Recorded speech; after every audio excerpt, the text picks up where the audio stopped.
സംസ്ഥാന ചലച്ചിത്ര അവാർഡ് വിവാദം ജൂറിക്ക് മേൽ പഴിചാരിയും വേടനെ തഴഞ്ഞും സാംസ്കാരിക വകുപ്പ് മന്ത്രി സജി ചെറിയാൻ.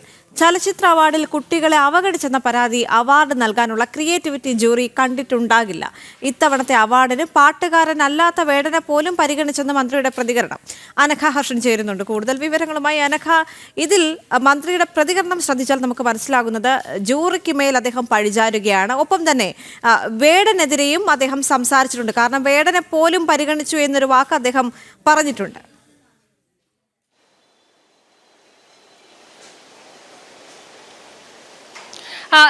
ദേവിക, സംസ്ഥാന ചലച്ചിത്ര അവാർഡ് പ്രഖ്യാപനത്തെ തുടർന്നാണ് കുട്ടികളെ പൂർണ്ണമായും അവഗണിച്ചു എന്നൊരു പരാതി ഉയർന്നിരുന്നു.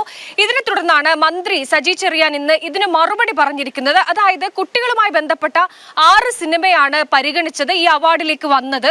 ഇതിൽ 2 സിനിമ മാത്രമാണ് അവസാന ഘട്ടത്തിലെത്തിയത്. ഇതിൽ പോലും കുട്ടികളുടെ ഒരു ക്രിയേറ്റിവിറ്റി കണ്ടെത്താൻ ജൂറിക്ക് കഴിഞ്ഞില്ല എന്നാണ് പറയുന്നത്. അതുകൊണ്ടാണ് കുട്ടികൾക്ക് അവാർഡ് നൽകാൻ കഴിയാതെ പോയത് എന്നുള്ളതാണ്.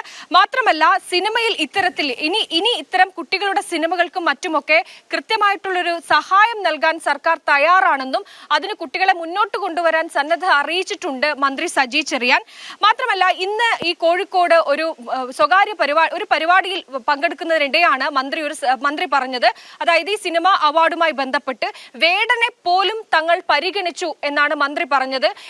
ഈ പോലും എവിടെ എന്ന ഒരു സ്പെസിഫൈ ചെയ്തുകൊണ്ടായിരുന്നു മന്ത്രിയുടെ ഈ പരാമർശം. അങ്ങനെയാണ് മന്ത്രിയോട് ഈ കാര്യം ചോദിക്കുന്നത്. എന്തുകൊണ്ടാണ് താങ്കൾ വേടനെ പോലും പരിഗണിച്ചു എന്നൊരു പരാമർശം നടത്തിയതെന്ന് ചോദിക്കുമ്പോൾ മന്ത്രി പറഞ്ഞത് താൻ അങ്ങനെയല്ല ഉദ്ദേശിച്ചത്. അതായത് വേടൻ ഒരു പാട്ടുകാരനാണ്, അദ്ദേഹം ഈ പാട്ട് എഴുതുന്ന ആളല്ല, പാട്ട് പാടുന്ന ആളാണ്. അങ്ങനെ പാട്ട് പാടുന്ന ഒരാൾക്ക് അവാർഡ് നൽകി എന്ന് മാത്രമാണ് താൻ ഉദ്ദേശിച്ചത്. ആ പോലും വളച്ചൊടിക്കരുത് എന്നാണ് മന്ത്രി ഇന്ന് പറഞ്ഞത്. എന്തായാലും ഇതിന് വേടനെ പോലും പരിഗണിച്ചു എന്ന് മന്ത്രി ഇന്ന് പറയുകയുണ്ടായി. ഈ ചലച്ചിത്ര അവാർഡിൽ കുട്ടികളെ അവഗണിച്ചതിൽ ഈ കാര്യങ്ങളൊക്കെ ചൂണ്ടിക്കാണിച്ചുകൊണ്ടാണ് മന്ത്രി മറുപടി പറഞ്ഞത്.